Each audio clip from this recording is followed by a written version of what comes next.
Bonjour à tous et à toutes, bienvenue sur la chaîne Planète Finance. Je vous remercie pour ceux qui se sont abonnés. Ça fait vraiment chaud au cœur, vraiment plaisir de voir votre retour par commentaire et vos abonnements. Tout simplement, ça m'aide à bien faire référencer la chaîne, à gagner des visites, etc. Je trouve ça vraiment cool et vraiment appréciable. Donc continuez à vous abonner, à liker, à partager, à commenter. Ça me motive pour de nouvelles vidéos. Alors, je voulais vous parler aujourd'hui de l'action Pernod Ricard, donc le mariage entre deux familles sur les spiritueux, et qui a créé un groupe mondialisé au niveau de cette société française qui exporte vraiment partout dans le monde. Je voulais commencer cette vidéo par un petit graphique que j'ai trouvé, qui date du 1er septembre 2002, donc ça date premier semestre pardon, 2022, ça date un petit peu, pour vous donner un ordre d'idée sur un produit qui m'a fait clairement halluciner quand j'ai vu le graphique.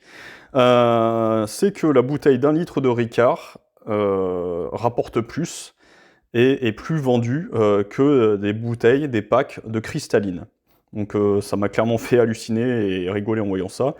C'est supérieur à Cristalline, supérieur à Coca-Cola, à Heineken, enfin vous voyez que c'est vraiment un produit qui se vend très très bien au niveau mondial.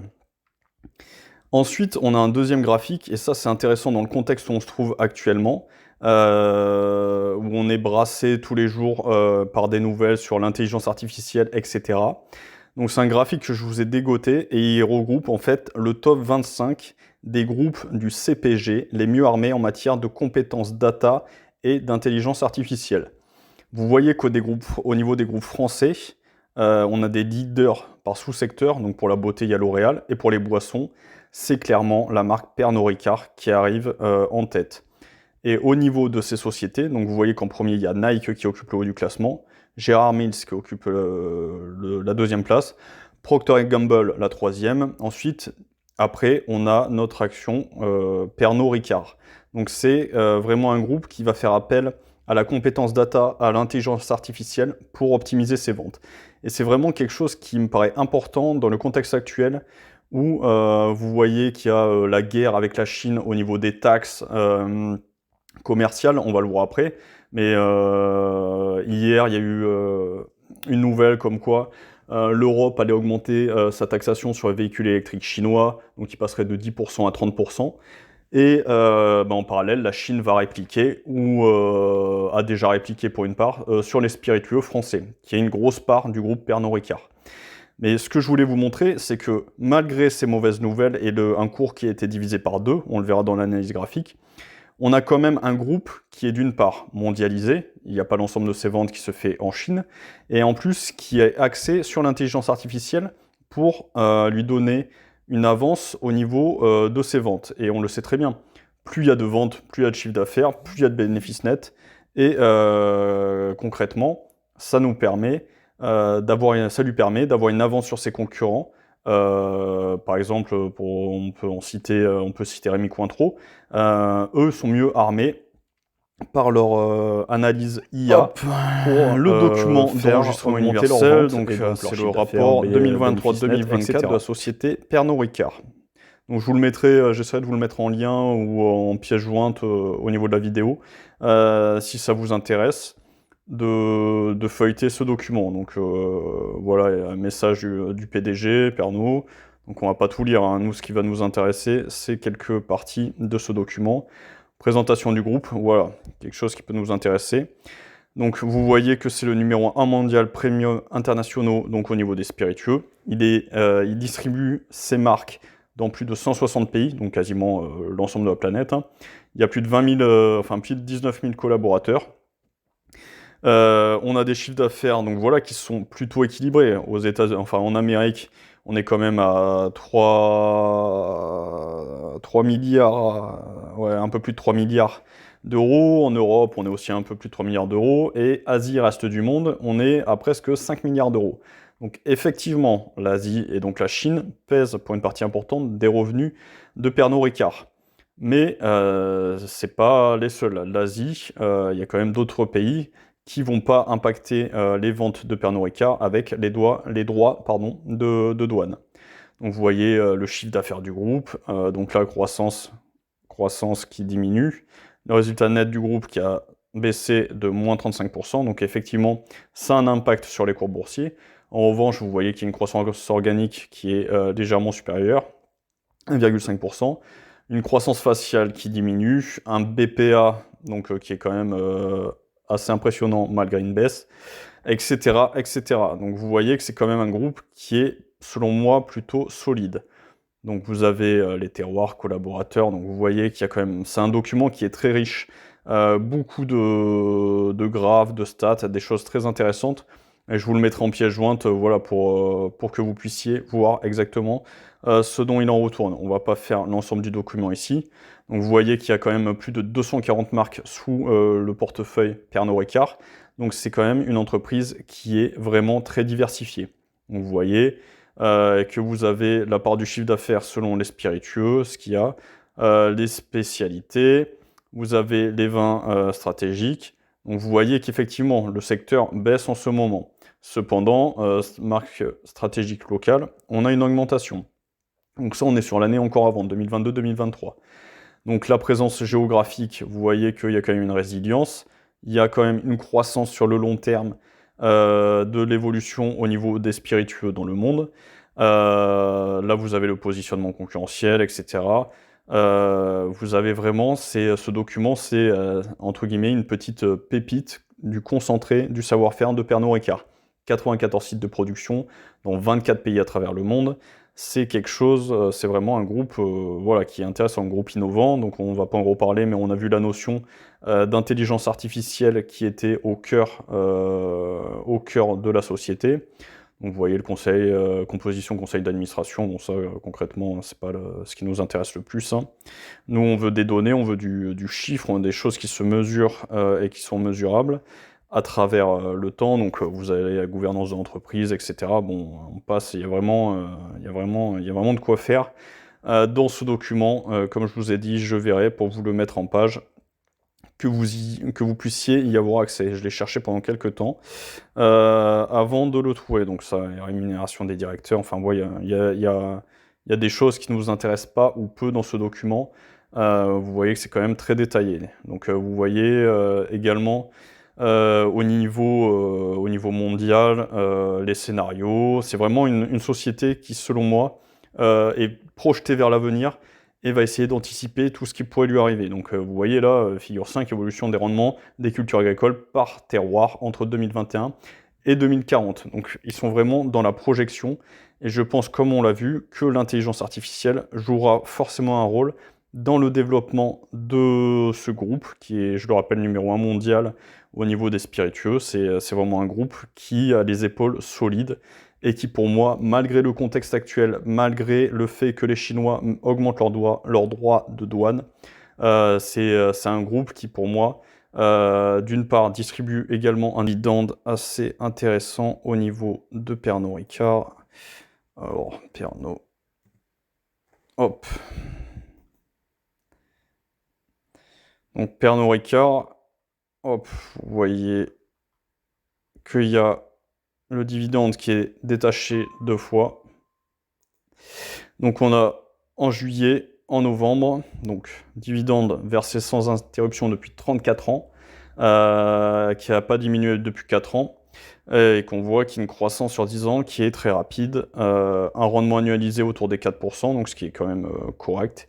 Et vous voyez qu'en 2024, on a un montant de 4,7 € qui a été versé. Donc il y a eu pas mal de splittage aussi. Hein. Et on a un payout ratio qui est quand même à 45,29, donc ce qui lui laisse une belle marge de manœuvre pour continuer de payer le dividende malgré le contexte global et international. Vous voyez que son chiffre d'affaires a augmenté de 37% entre les années 2020 et 2024. Résultat net a augmenté. Marge d'exploitation qui ont stagné. Et la marge nette qui a augmenté. Donc c'est quand même un groupe qui, selon moi, est vraiment intéressant. Après, au niveau graphique, ce qui va nous intéresser, c'est de voir, donc on va se mettre en plein écran, donc là on est sur le groupe Pernod Ricard, sur un point de vue journalier. Donc on voit effectivement que le groupe, la configuration est clairement baissière, on est sous les moyennes mobiles, on a même sorti des boules de Bollinger, qu'il y a eu un gap suite à la nouvelle comme quoi l'Europe allait taxer les véhicules chinois et que du coup, et ben forcément la Chine, elle va répliquer. Vous voyez qu'il y avait eu un autre gap également ici. Donc c'est un secteur qui est pour le moment assez fragile, assez faible graphiquement. Vous voyez que le support des 120, 121 a été cassé hein, avec force. Et donc là, pour le moment à court terme, on n'a plus rien pour le retenir. Et encore avant, c'est le support des 157 qui avait cassé. Et on avait fait un pic sur les années 2023, fin 2023.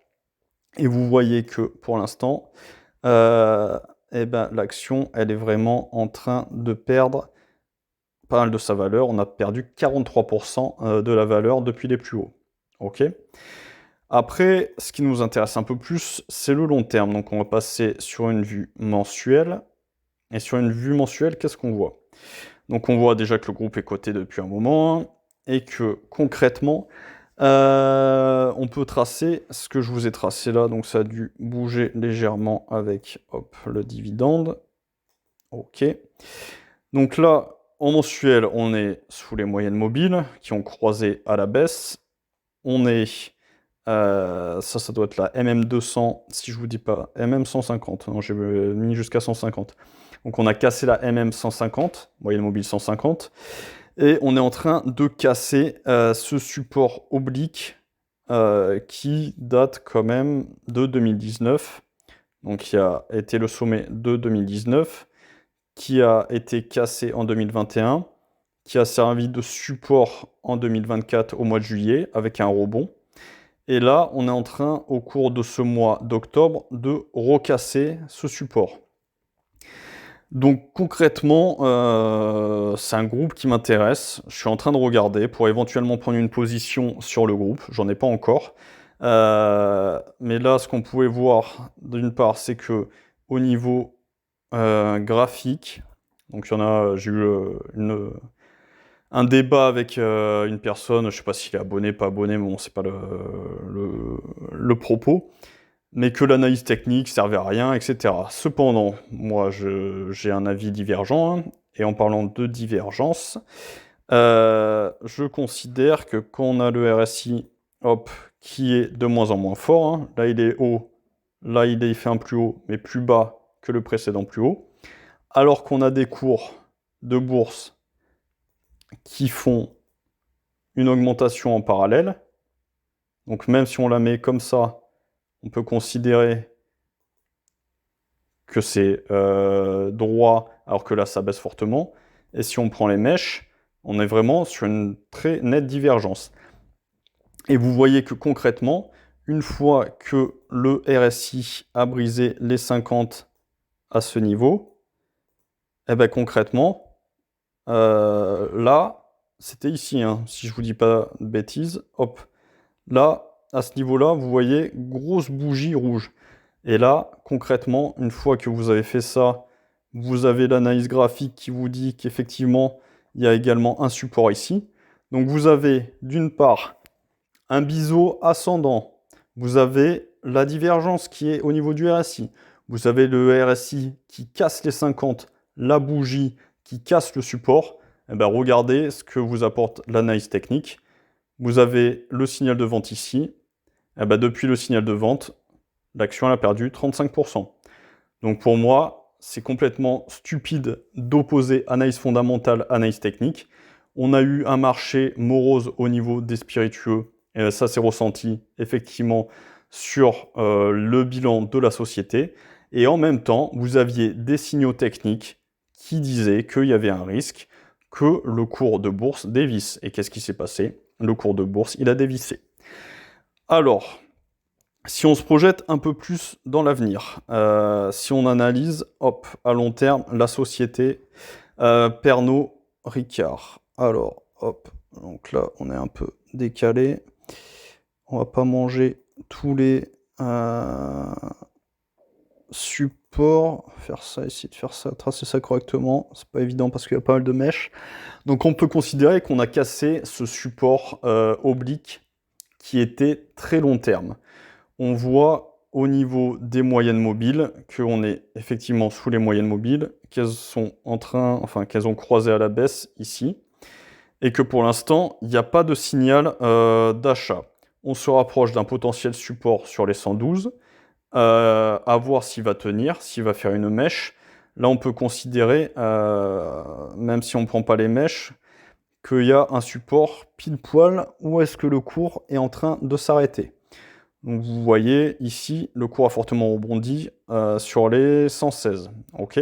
Donc là, pour Real Time, il considère que c'est un peu plus bas. Bon, à vous de vous faire votre avis. En général, c'est pas un support nickel, hein, c'est pas une science exacte. C'est plus, on va dire, des zones de support. Donc on va tracer une zone de support ici. Donc là, vous avez une zone de support. À voir comment va se comporter le cours sur cette zone de support. On voit qu'au niveau du RSI, en mensuel, on commence à arriver proche de la zone des 30. Donc, si on passe en dessous de cette zone, on va commencer à arriver en survente. Après, est-ce que l'entreprise va se reprendre rapidement pour se remettre dans une position graphique intéressante? Il est encore trop tôt pour le dire. Mais concrètement, vous voyez qu'on a plusieurs, hop, on va prendre plus des zones que des traits, ça sera plus parlant et plus proche de la réalité. Donc vous voyez que si on va au plus bas, on a une grosse zone de soutien sur les 62. Alors est-ce que la société ira jusque-là? Moi ça m'étonnerait au vu du groupe, mais bon, on ne sait jamais, tout est possible en bourse, gardez bien ça à l'esprit. Ensuite, on a un autre support autour des 80. Concrètement, on a un autre support qui va être autour, hop, des 100 euros. Donc là, vous pouvez très bien vous dire, moi je crois en la société sur le long terme, je commence à accumuler une position, à fractionner ma position. Donc vous pouvez l'acheter sur les zones de support. Vous pouvez commencer à prendre une petite position ici. Si ça casse, vous reprenez une position ici. Si ça casse encore, vous reprenez une position ici. Une position ici. Après, concrètement, j'ai pas de boule de cristal, je vais pas vous dire quoi faire avec votre argent.